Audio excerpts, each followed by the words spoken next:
A reading from the Acts of the Apostles.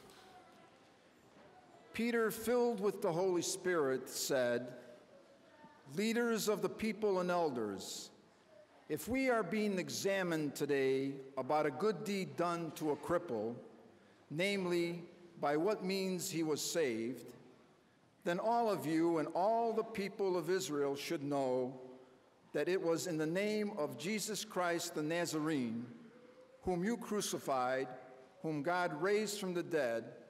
In his name this man stands before you healed. He is the stone rejected by you, the builders, which has become the cornerstone.